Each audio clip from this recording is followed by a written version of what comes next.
That's right, there's plenty to talk about in the battle for Maharashtra. Remember, this is the state, the second biggest state in the country in terms of elected representatives. Before we bring you the big numbers on the Maha battle, a quick look at the methodology of the India Today Cicero pre-poll survey. Now, a cross-section of people across the state has been sampled. The total sample size is pretty large. A total of 7,346 interviews conducted across 381 locations. Surveys conducted between the 30th of September and the 4th of October. All the respondents, of course, in the age group of 18 years and above, but representative of the caste as well as age group character of the state of Maharashtra. As I said, we'll answer several big questions. We'll have special guests joining us to discuss the big survey findings on the Maha battle. Manishankar Iyer, Member of Parliament of the Congress Party of the Rajya Sabha, Seshadri Chari of the Bharatiya Janata Party, and someone who knows Mumbai well, spent many years there. Also with us, Manisha Priyam, one of the country's leading political analysts who's also just come back from doing a seminal paper on cities. Also with us, Dr. Surjit Bhalla, columnist and political economist who's been doing number crunching now for more than 2 decades. And Ashok Lahiri, our cephalogist, one of the pioneers of cephalogy in the country. So those are our guests who will give us the big picture in the Maha battle. Remember, Maharashtra, critical state, and critical for a number of reasons which I'm just going to underline, which is why we've focused on this pre-poll survey here on Maharashtra. We're going to take a look at just why is this Maha battle being called a Maha battle in the first place. Let's look at the reasons why Maharashtra is such an important state. Remember, as I said, the second biggest state in the country in terms of political representation. It's the first big state election since the 2014 general elections. The big question, of course, with the breakup in the Congress, NCP and the BJP Shiv Sena alliances, each party's strength is being tested on the ground. It's also a test of whether the Modi factor is still dominant. It's also, critically, for Sharad Pawar, the war horse of Maharashtra politics, and Uddhav Thackeray, now fighting as the supremo of the Shiv Sena. Both their futures are on the line. Okay, let's then go straight to the first big finding of the India Today Cicero pre-poll survey on Maharashtra. We asked our respondents from the state who they think should be the chief minister of the state. Take a look at the findings. 18% prefer anyone from the BJP as their chief minister. 16% preferred Uddhav Thackeray of the Shiv Sena. 11% preferred Nitin Gadkari. 9% chose Prithviraj Chavan, who is the sitting Chief Minister of Maharashtra of the Congress. 6% supported Sharad Pawar. 5% approved Raj Thackeray. So that's our first big finding. Clearly, what is emerging at the moment, Manishankar Iyer, is the sitting Chief Minister. Prithviraj Chavan is not the preferred candidate for Chief Minister. And if I may ask you this, do you accept the view of those who say he's the Manmohan Singh of Maharashtra? He's honest, decent, scholarly, but frankly ineffectual. Are you willing to concede that? I think he's much more effectual than Dr. Manmohan Singh was at the center.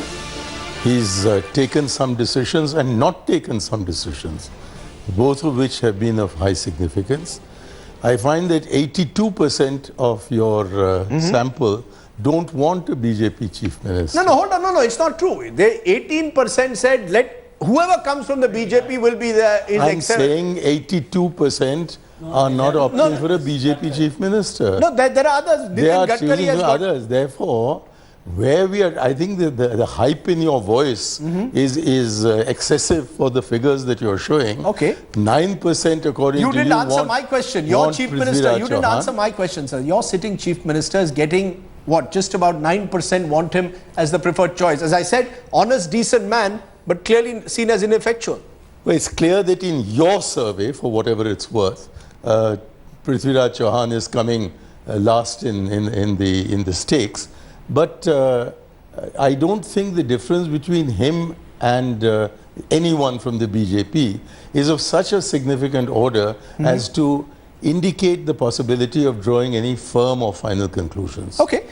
Seshadri Chari, interestingly, the BJP for once has chosen not to project a leader, which is why we are getting that strange finding. Yes, we would like a BJP chief minister, but when you ask specific questions, who do you want? people are not so clear. You seem to have so many candidates for chief ministership. Devendra Fadnavis, you have Nitin Gadkari, Vinod Taude, some are saying even Pankaja Munde. You seem to have a lot of candidates for chief ministership. Suddenly the BJP doesn't want to project an individual, it appears. So there are advantages in projecting and there are advantages in not projecting also. But if you see from your own findings, you said 18% anybody from the BJP and 11% also prefer Gadkari. So if you add up these 18 and 11, it is 29%.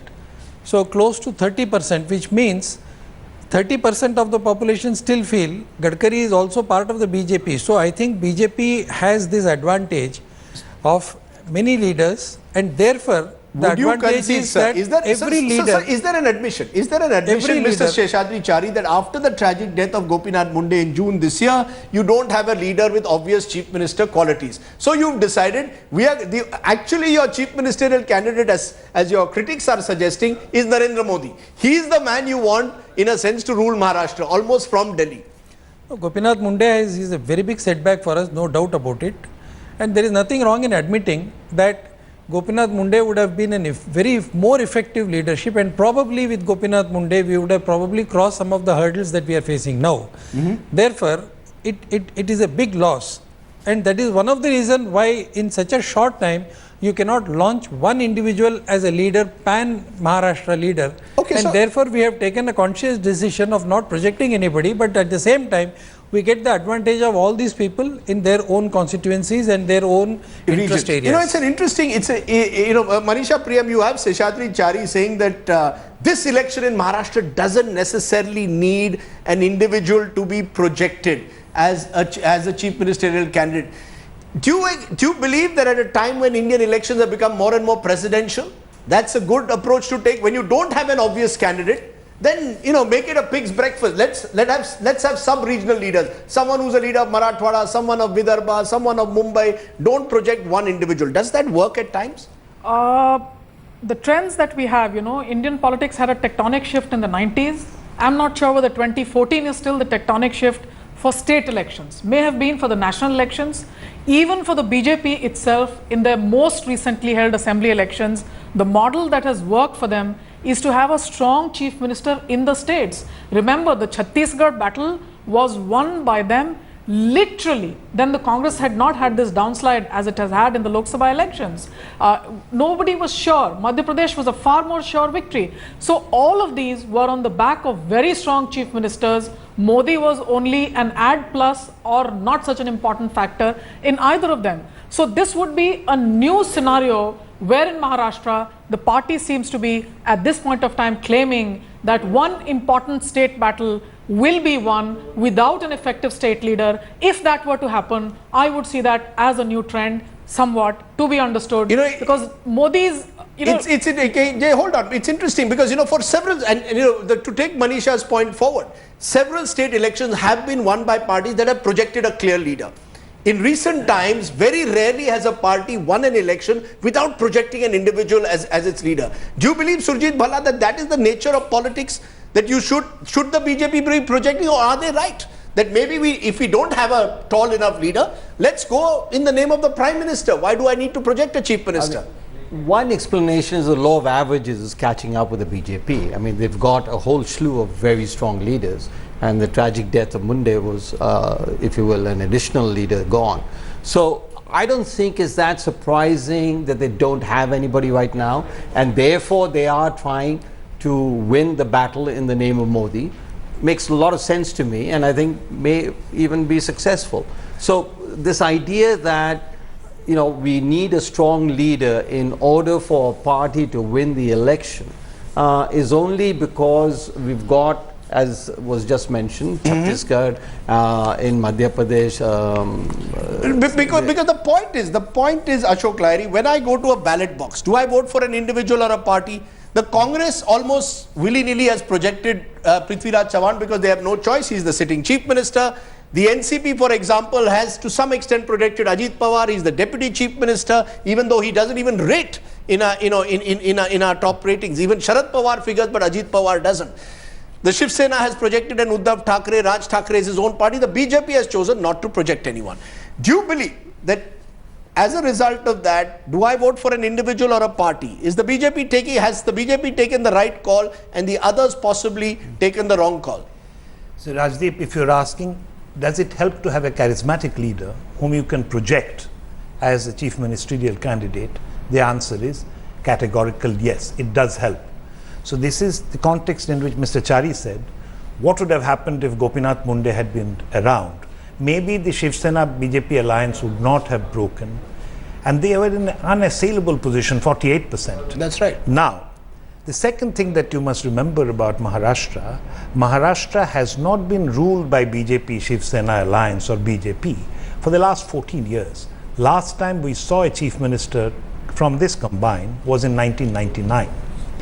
So Congress bastion, and what is happening now is that Congress is also realizing that they have too many chief ministerial candidates. Yes. You have, just because you have put Prithviraj Chauhan in the front, Narayan Rane is not happy, Ashok Chavan is not happy. So in a way, maybe by it's projecting better. a chief minister, You you can be only in you trouble. end up increasing dissension within the ranks. Let me just come to Siddharth Bhatia, senior journalist joining me from Mumbai, because Siddharth, the other interesting finding from this is Uddhav Thackeray seems to do reasonably well as a chief ministerial candidate, possibly because he's being projected by his party aggressively in every poster.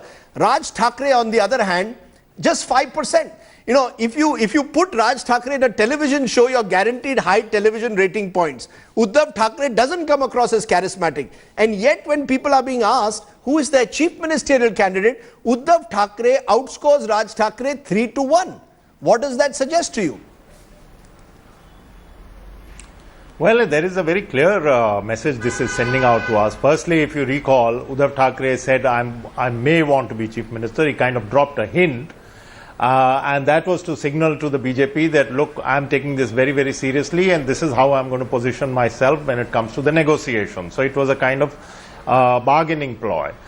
Secondly, Uddhav Thackeray has done well in the municipal elections after his father passed away. He's done extremely well thanks to the BJP alliance in the Lok Sabha elections, and he has held the flock together. Everyone thought 3 years ago that Shiv Sena is going to switch lock, stock and barrel the activists to Raj Thackeray. That didn't happen. Raj Thackeray, on the other hand, all his candidates lost their deposits after a fairly good performance last year. So he's turned out to be a bit of a dud politically and electorally. So Raj Thackeray's profile in the electoral stakes has gone down. He still attracts crowd, but in the electoral stakes. Okay. Uddhav Thackeray has proved himself to be a modest, understated, but effective leader. So they think that perhaps he can deliver. So I think I'm not surprised. One more quick thing. So far there have been a couple of surveys, in fact, in which Mr. Chauhan has done rather well personally, because his personal reputation is very, very strong, though his party's reputation, less said the better. Okay, so in a sense you are saying Prithviraj Chauhan actually does better than his party, that his personal reputation is higher today than that of the Congress party. But let me get you some more findings. Let's come to the other big finding from the Mahabattle survey done for India Today by Cicero. We asked the people of the state how they assess Modi government's performance in the last 4 months. Here are the results. 31% people say that Prime Minister Modi's performance was better than expected. 43% said the government has performed as per expectations. You add the two, 74% believe that achhe din aayenge or are expected to come. 18%, about 1 in every 5, are disappointed with the Prime Minister's performance. 8% said can't say or don't know. We also asked the people about the performance of the Congress NCP-led government over the last 4 months. How has the Congress NCP government fared over the last 4 months? Now, here are the findings. 45% of the respondents said they were satisfied with the performance of the Congress NCP government. 45% said they were satisfied. 50% of the people said they were dissatisfied. 5% had no opinion. But effectively what we are seeing, Mani Shankar Iyer, is that Narendra Modi, and we are now 4 months into his government, 120 days, still enjoys a very high popularity rating. If you add, as I said, the two numbers that I did, more than 70% are saying either up to expectations or pretty, above it. What does that suggest again? It suggests that Mr. Modi has continued to befool the people as he did before May 9, 2014, and that the disillusionment is still somewhere away. It hasn't yet arrived. But this is a Maharashtra poll. It is not a national poll. Sure. And if 45% of the people of Maharashtra are satisfied with the performance of Mr. Chauhan's government, then I would imagine that the level of his support when they go to the polls will be much higher Can than you have indicated. can I give you a slight rider to that? Normally, governments that get re-elected get about 65 to 70% satisfaction I wasn't talking rating. about re-election. No, I was saying that the performance. So you've already is given like- up. You're saying no, I you're not haven't. even talking about I've re-election, only- you've given no, up. my basic point when you give me the opportunity to make ahead. it will be that A, your results are completely at variance with those of other surveys taken, other surveys which have proved in the past to be more reliable than your own. That's not number true. one. Well, it's as far as I'm Anyway, concerned, let's not the dispute. C-voter survey Yes. shows the BJP getting 40 seats less than you're predicting.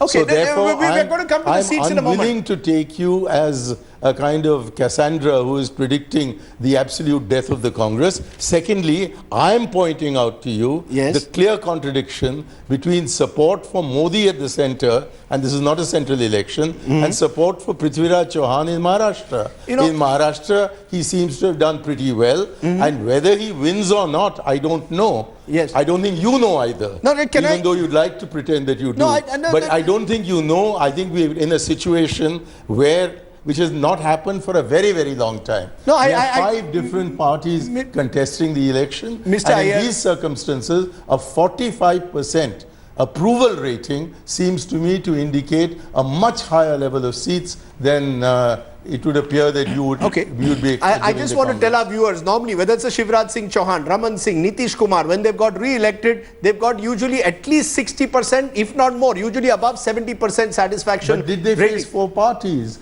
There are five different parties in the field. I take so your- please don't compare what happens when there are two parties mainly contesting against each other and a situation where there are five parties contesting against each other. Okay. That will be one of my X factors with five parties. Remember, last time in Maharashtra, there were as many as almost 50 seats where the margin was 5,000 or less, which makes it a cephalogist nightmare and which should give Mani Shankar Iyer some hope, even though the survey results may not be going in his direction at satisfaction.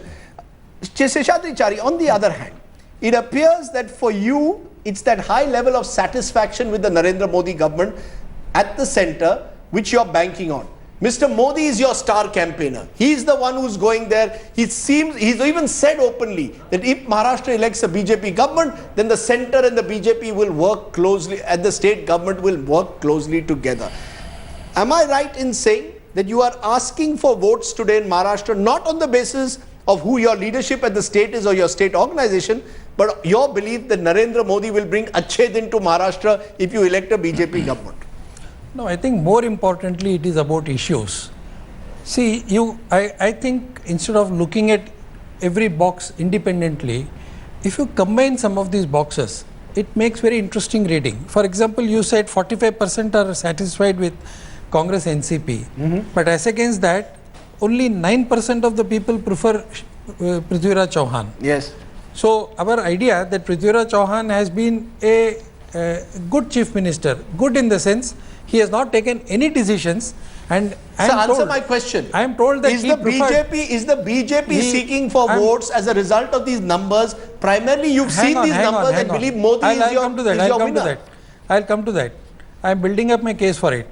So if you look at it, this 9%. As against that, the most important issue is corruption, 17%. And if you see the statement, last one, the most corrupt party among this, Indian National Congress, 49%.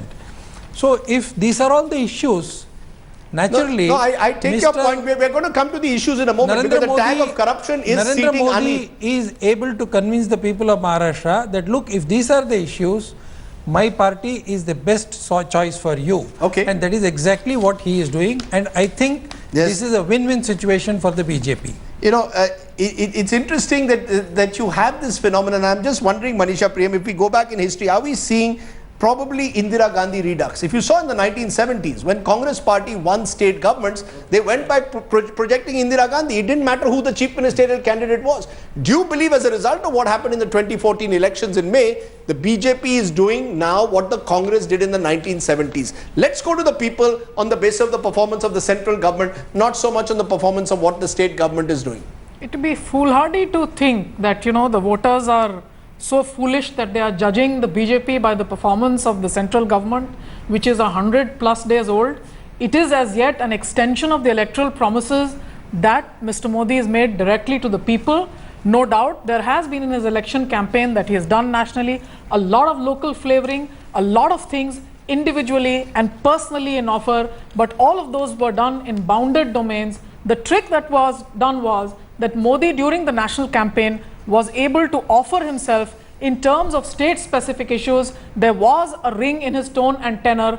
In these state elections, however, the different scenario is that what he continues with is the anti-Congress tirade, the charge of corruption that takes away the votes from the Congress. Whether that becomes a positive offering saying this is the best party for anti-corruption, that's not what the voter is saying. Now here where the BJP stands to gain is in terms of issue salience. If the Maharashtra voter were to combine their decision-making procedures on the two issues that Mr. Modi has been able to sell nationally, the issue of jobs and the issue of inflation, this battle would be his, but it wouldn't be on a charisma personality. It would be then certainly a very political and rational choice of the voter going in with their eyes open and voting in terms of rational economic considerations rather than the figure or the charisma performance. I want to take a break and look at those issues, because there are the issues of Maharashtra. Interesting that our survey says that people want to vote on. But before I take that, Mr. Lahiri,